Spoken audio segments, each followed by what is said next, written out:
আমার নাম হয়েছে মেঘলা, আমি থাকি যশোর যশোরে থাকেন? কালীগঞ্জ। আচ্ছা, ওখানে কি করতেন আর এখন কোথায় কি করেন, কি অবস্থায় আছেন একটু বলবেন? আমি ঢাকায় থাকি, গার্মেন্টসে কাজ করতাম।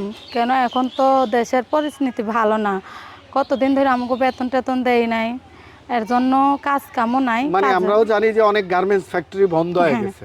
আচ্ছা হ্যাঁ আচ্ছা। হ্যাঁ, আমাকেও গার্মেন্টসটা ওই রকমই আর কি। তো এর জন্য টাকা পয়সা এখন বেতন টেতন কিছু পাই না, এর জন্য অনেক অসহায়ের ভিতরেই আছে। আচ্ছা, কাজ আপনার কাম নাই, কিছু পয়সা আছে ফাও ফাও। আপনার ফ্যামিলিতে কে কে আছে? আমার ফ্যামিলিতে আছে, আমার একটা মা আছে বুড়া, আর আমি, আমার বাচ্চা। তিনজন। হুম। ভাইয়া আছেন? না, কেউই নাই। আপনার হাজবেন্ড কোথায়? হাজবেন্ড আমার যখন বাচ্চা 2 মাসের পেটে, তখন ফালাই দিয়া চলে গেছে, তালাক হয়ে গেছে আর কি। সে গাঁজা মদ খাইতো, আমি গার্মেন্টসে চাকরি করি, যাই হোক মিশিংয়ের ওই গার্মেন্টসে কাজ করতাম।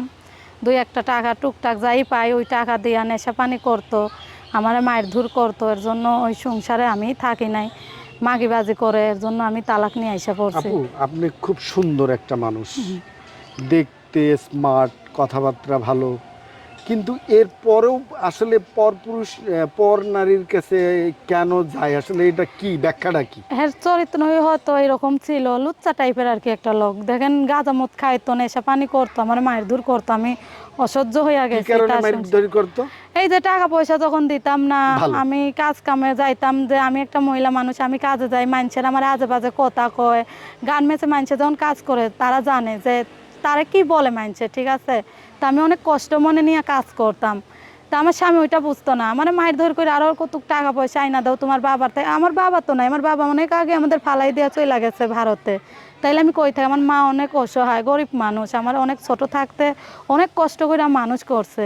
তা আমি অনেক কষ্টে আছি, এর জন্য আমি পারতাম না টাকা পয়সা আইনা দিতে, এর জন্যই মারধর করতো আর কি। তো ডিভোর্স হলো কত বছর? আপনি ডিভোর্স দিছেন না ও আপনাকে তালাক দিছে? না, হ্যাঁ দিয়েছে আর কি, আমি ছাইরা দিয়েছি, হেও ছাইরা দিয়েছে। আমার অন্য একটা সংসার করতেছে, আমাকে আর খোঁজ খবর রাখে না, ডিভোর্স হয়ে গেছে। আমার বাচ্চা আছে, আর 3 বছর বা 3.5 বছর হয় আচ্ছা, ডিভোর্স হয়ে। আপনার ভবিষ্যৎ চিন্তা কি এখন, যেহেতু আপনি খালি, বয়স কম, একটা মাত্র বিয়ে হলো, খাইছেন ঠগা, সংসার অভাব অনাটের, কি করতে চান, ভবিষ্যৎ পরিকল্পনা কি আপনার? এখন ভবিষ্যতে আমি একটু ভালোভাবে থাকতে চাই, আমি যাতে একটু ভালো মতন একটা কাজকর্ম কইরা আমি চলতে পারি, এইটাই। আমার বাচ্চারা কি আমি মানুষ ধরনের কাজ জানেন? আপনাকে যদি কোনো অফিস আদালতে আয়ার কাজ করে, যারা আয়ার কাজ, হ্যাঁ পরিষ্কার পরিচ্ছন্নতা কাজ যারা করে, এইসব চাকরি বাকরি আপনি দিলে করতে পারবেন? হ্যাঁ, পারবো এইসব চাকরি বাকরি করতে, কিন্তু বাচ্চা আছে তো। আমি ঘরে মিশিংয়ের একটা কাজ জানি, যদি আমার কোনো ভাই দেখা। মেশিনের কাজ জানেন হ্যাঁ আপনি? হ্যাঁ হ্যাঁ টেইলারিং জানেন আর হ্যাঁ, কি? টেইলারের কাজ জানি।